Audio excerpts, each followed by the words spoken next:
Hello everyone, welcome to Hue Spotlight. Well, it's always a wonderful time to celebrate some incredible new music that is coming out this year. And so I want to welcome from the Fretless, I've got Eric and I've got Karrnel. Welcome to Hue Spotlight, guys. Yeah, thank you for having Thanks so us. much for having us, Tracy. Okay, so I don't want to embarrass you too much, but can I say you have made strings sound sexy? And maybe look sexy too. And strings meaning the viola, the violin, the fiddle, the cello, the bass, all of that. And this new tour that you've got called the Glasswing tour, it is going to be something really incredible, correct? And I'll go to Karrnel first because I've got two of you. Yeah, we've been a band for over 12 years, I guess, and we've never really done the whole like cross Canada tour, and I think that's always kind of been a dream, and to kind of align it with an album release, that was kind of the goal. And then kind of on the production side, we've been a part of lots of tours. We were part of a Christmas Celtic sojourn in Boston that had beautiful production, and like, every kind of element of the visuals was thought of for that tour. And I think over the years, we've with those experiences, we were thought, let's try and do something like this on our own. So that was kind of the thought process. And we're working with a lighting designer, set designer, and traveling with sound tech and a lighting tech on the tour. It'll be an experience. Wow, such a production. So Eric, if you don't mind, if you could give us like the Coles notes or the dummied down version on the different instruments that you all play in the Fretless. Totally. It's actually a very straightforward lineup. It looks like a classical quartet. So I'm on the cello, and then we have someone playing viola. The three other guys are all violin players, but they all take turns playing the viola, purely out of love of the instrument, of course. And then the other two are violin. So we have the whole like range of the string instruments. We've got the highs, the mediums, and the lows, which just sort of naturally complement each other.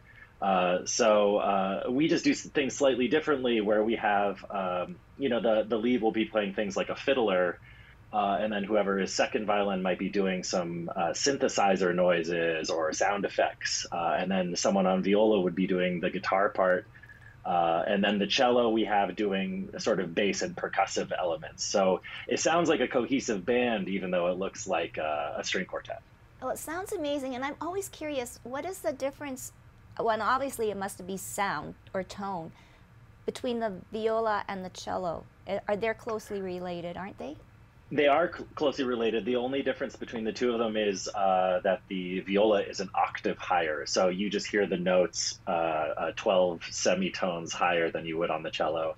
So they're tuned the same way. The fingers are put down the same way to make the same noise, as you would just hear them a little bit higher. Wow, it's amazing. Okay, and so Karrnel, fiddler, violinist, are they two in the same? Are they different? Yeah, I think they're definitely different. I've been a fiddler my entire life, and I think I would say that because I come from kind of an old time, or like more of my Ukrainian background slash like old time Canadian background. And the definition is sort of loosely like classical slash jazz. You're a violinist. Everything else are kind of a fiddler, but I really think it's almost like a self-identification thing. Yeah. I identify as a fiddle player because that's what I grew up playing. That's the music that I play. And if I'm playing, if I'm doing anything as a violinist, I feel like an imposter. Yeah. Oh my goodness. Well, and what is it like now? Are you seeing a younger generation becoming more interested, not only in your music, but in the instruments that you play? Yeah, absolutely. It's funny that you asked that, because we've even just noticed after our shows recently that there's an influx of younger people who are interested in it. And that being said, I also just, when we're going out to conferences or we're playing concerts, run into so many more cello players than I used to, who are getting involved in folk styles and singer-songwriters and things like that. So for me, it's like from when I started doing it, there were only a few of us, and now it feels like there's an entire gambit of people that are playing cellos in different ways. So it's really exciting. Well, Karrnel, I guess I can do a little name drop here because I interviewed Mary Frances, who happens to be Natalie McMaster's daughter, and Yeah. wow, she's a sensation. Yeah, she's amazing. Yeah, she's Yeah, absolutely fantastic. Yeah. So any she's chance that she's she might join the Fretless at some point? A guest? well, you know what? We've like she's a good friend of the band's, and I think, we've done a few shows with Natalie over the years, and I think that's like our long-term dream. All of us in the band is like, let's do something together. So I think that would step into the Yes. realm. Okay, now, and whose idea was it to bring in Madeleine Roger, or like a singer-songwriter, into Glasswing? Eric? That yeah, it really came from we had done our previous album was an album of covers, all of our favorite pop songs, throughout history, going from the '60s all the way up to the 2010s. And we did it with this wide array of singers. Some singers from Winnipeg. We had Ruth Moody and Kaylee Karrnel were there. Oh, wait, Kaylee's not from Winnipeg. Well, and I think Joey Landreth was. And Joey Landreth was there. Yes, that's right. And we ended up meeting Madeleine at a summer festival and loved her voice.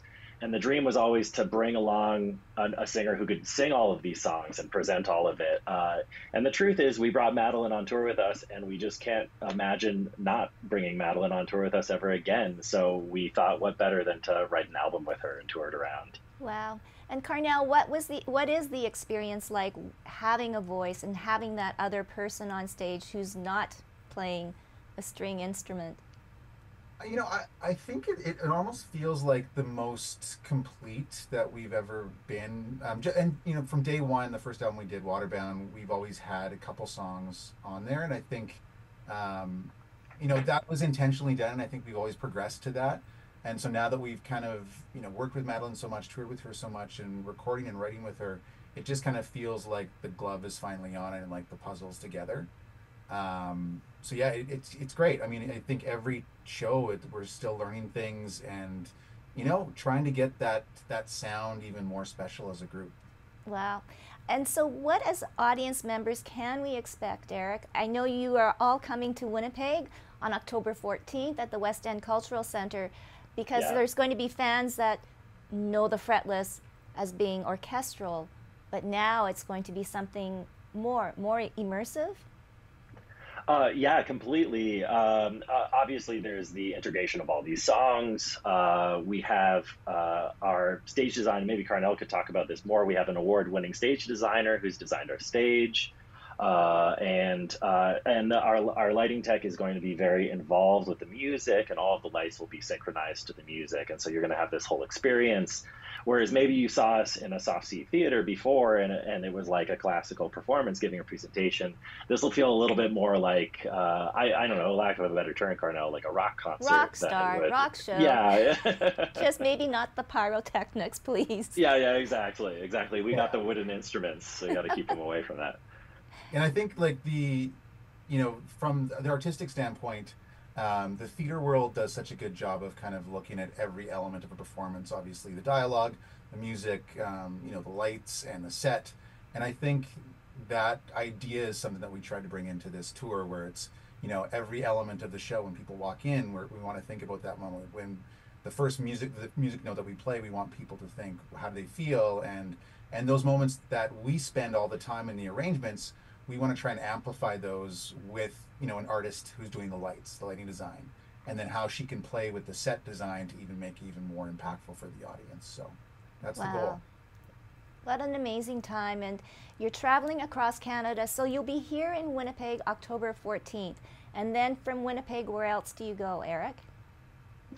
After Winnipeg, we go up to Thunder Bay, and then we head over to Ottawa and Montreal, and then we end up in Toronto. Wow. Okay. Yeah. That's quite the tour. And for you, Karrnel, this album, obviously, it's been a new experience. Is this maybe where we'll see the Fretless go? Maybe you'll add dancers, or I don't know, but... I think this feels right, and as a band, I think we always try and have that conversation of what is next. But this being the first album that is fully composed by the band, arranged and working with a singer named Madeleine, it just feels like, personally, this is a personal opinion, but I think like I want to do more of that. I've always been that person where it's just like, you know, get our melodies out there and get that creation together out there. So I think more. I would hazard to say we're all on the same page on that. Yeah. Well, it was so nice to chat with you. And what I also like too, that there's so many beautiful songs, but with the beautiful songs comes a very beautiful story. So we will show you the video of Turtle Bay, but I'm going to leave it now to Eric to close it off with the story about Turtle Bay. For more on the Fretless, go to their website, thefretless.com. They've got more shows after Winnipeg, but if you don't have tickets yet, get them October 14th right here at the West End Cultural Center to see the Glasswing tour with the Fretless. Eric, take it away.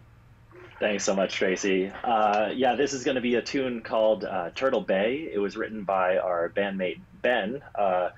He fell in love with Nashville when he moved there, the big music city, and this most beautiful part is this area called Turtle Bay, which is on the Cumberland River. It's one of his favorite spots, and he goes there with his dog and his wife.